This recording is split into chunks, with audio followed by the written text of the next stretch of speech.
कुरैशों का एक कारवां जो वापस आ रहा है शाम से, जिसमें तुम्हारी जायदाद शामिल है। नबी ने हिदायत दी है कि उन्हें रास्ते में ही रोका जाए। अबू सुफियान के कारवां को, जिसमें तुम्हारी जायदाद है, मोहम्मद और उसके सहाबा ने रास्ते में रोक लिया है, उसकी मदद करो। मैं अबू सुफियान का भेजा हुआ कारिंदा हूँ। अबू सुफियान चाहते हैं कि मैं आपको बताऊं कि उनका कारवां बिल्कुल महफूज है। कुरैश अपने लोगों को लेकर आ गए हैं। उनकी तादाद 300 के बराबर है, कुछ कम या ज्यादा। या रसूल अल्लाह, इंशाअल्लाह अल्लाह आपको वो ज़रूर अता करेगा जिसका उसने वादा किया है।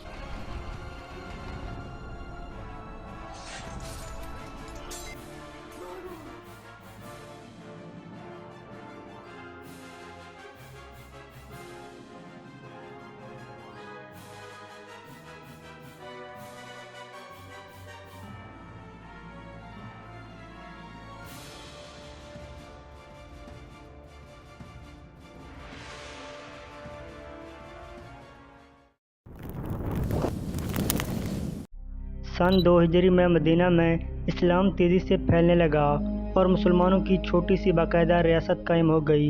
ये बात कुरैश के लिए नाकाबिले बर्दाश्त थी। वो दिन रात मंसूबे बना रहे थे कि किस तरह मदीने की इस हुकूमत का खात्मा किया जाए। चुनाचे इन्होंने मुसलमानों के साथ हतमी जंग करने का फैसला किया और इस जंग के लिए मालो असबाब इकट्ठा करने के लिए एक काफिला अबू सुफियान की सरबराही में शाम की तरफ रवाना हुआ। कुरैश के सब लोगों ने इस काफिले में अपना माल शामिल किया था। इस काफिले के पास 50,000 दिनार थे और 1,000 ऊँट थे। नबी करीम सल्लल्लाहु अलैहि वसल्लम को जब इस काफिले का इल्म हुआ तो आप सहाबा के साथ इस काफिले को रोकने के घर से निकले। मदीना से निकलकर आप अशीरा के मकाम तक पहुँचे तो आपको मालूम हुआ कि काफिला यहाँ से गुजरकर शाम की तरफ जा चुका है, लिहाजा आप जंग के बगैर वापस तशरीफ़ ले आए। चंद माह बाद नबी सल्लल्लाहु अलैहि वसल्लम को इसी काफिले की वापसी की इत्तला मिली, क्योंकि आपको मालूम था कि इस ज़माने तिजारत का मुनाफा मुसलमानों के खिलाफ इस्तेमाल किया जाएगा। चुनाचे रसूलुल्लाह सल्लल्लाहु अलैहि वसल्लम अपने सहाबा कराम के साथ इस काफिले पर हमला करने के लिए निकले, जिनकी तादाद 313 थी। दूसरी तरफ अबू सुफियान की आदत थी कि जब इनका काफिला हिजाज की सरजमीन पर पहुंचता तो जासूसों को भेजकर रास्ते की खबरें मालूम कर लेते। लिहाजा इनके जासूस ने बताया कि नबी करीम इस तिजारती काफिले को घेरने के लिए रवाना हो चुका है। अबू सुफियान ने एक शख्स को मक्का रवाना किया। 3 दिन बाद वो शख्स मक्का में दाखिल हुआ और कुरैश से कहने लगा कि ये तुम्हारा जो तिजारती काफिला आ रहा है, इस पर मोहम्मद हमला करने वाला है, लिहाजा जल्दी मदद को पहुंचो। लिहाजा कुरैश मक्का जंग की तैयारी करने लगे, क्योंकि इन सब का माल इस काफिले में था। नबी करीम सल्लल्लाहु अलैहि वसल्लम ने मदीना से बाहर बेरे उत्बा नामी कुएं के पास लश्कर को पड़ाव का हुक्म फरमाया। आप सल्लल्लाहु अलैहि वसल्लम ने सहाबा से फरमाया कि मुसलमानों को गिन लिया जाए। चुनाचे सब मुसलमानों की गिनती की गई तो मालूम पड़ा कि मुजाहिदीन की तादाद 313 है। लश्कर में घोड़ों की तादाद 5 और ऊँट 70 के करीब थे। इस गज़वा के मौके पर रसूलुल्लाह सल्लल्लाहु अलैहि वसल्लम ने हज़रत उस्मान रज़ियल्लाहु ताला अन्हु को मदीना मुनव्वरा में ही ठहरने का हुक्म फरमाया, क्योंकि इनकी ज़ौजा मोहतरमा और आपकी बेटी सैयदा रुक़ैया बीमार थीं।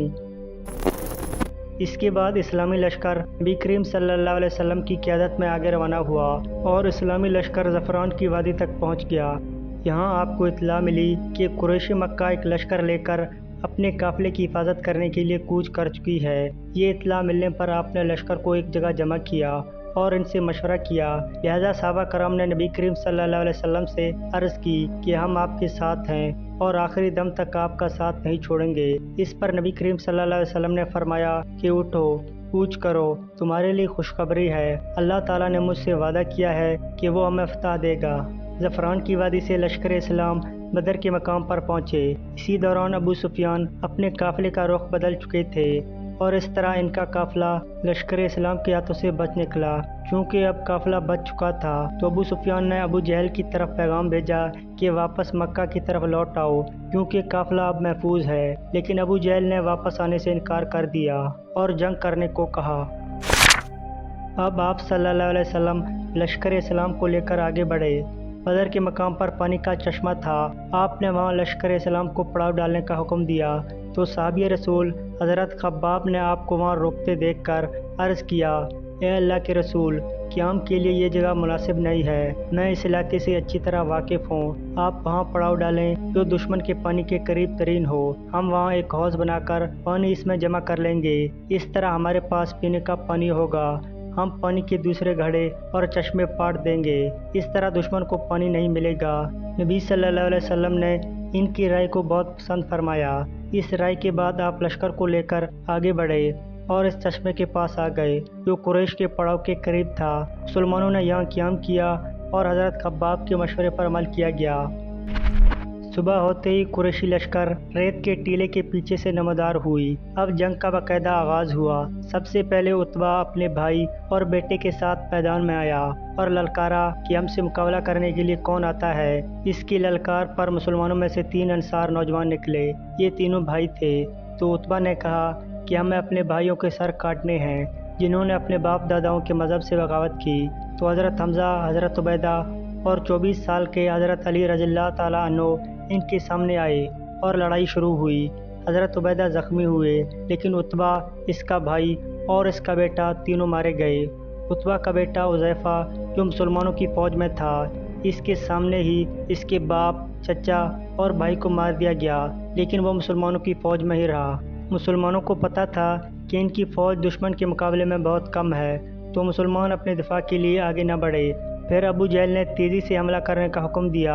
ابو جہل کا خیال تھا کہ مسلمان جلد ہی ختم ہو جائیں گے، مگر ایسا نہیں ہوا۔ ہر ایک مسلمان کے ہاتھوں 5 کافر مرنے لگے۔ اس کے بعد کافروں کی فوج پیچھے ہٹنے لگی اور پریشان ہو گئے کہ ہم لشکر اسلام کو ان کی جگہ سے ہلا بھی نہیں پا رہے ہیں۔ مسلمانوں نے اپنی صفوں کو بدلا اور ان مسلمانوں کو آگے کھڑا کر دیا جو پہلے پیچھے تھے۔ ابو جہل نے دوبارہ تیزی سے حملہ کرنے کا حکم دیا، لیکن پھر بھی وہی ہوا اور قریشی لشکر پیچھے ہٹنے لگی، لیکن اس بار مسلمانوں نے ان پر حملہ کر دیا۔ گھمسان کی جنگ ہوئی اور کافروں کی فوج بدر کے مقام کو چھوڑ کر بھاگنے لگی۔ ابو جہل واصل جہنم ہوا اور مسلمان اس جنگ میں فتح یاب ہو چکے تھے۔ مکہ میں سب لوگ جیت کی خبر کا انتظار کر رہے تھے، کیونکہ پچھلے 60 سالوں میں مکہ کے قریش کو کوئی بڑی شکست نہیں ہوئی تھی۔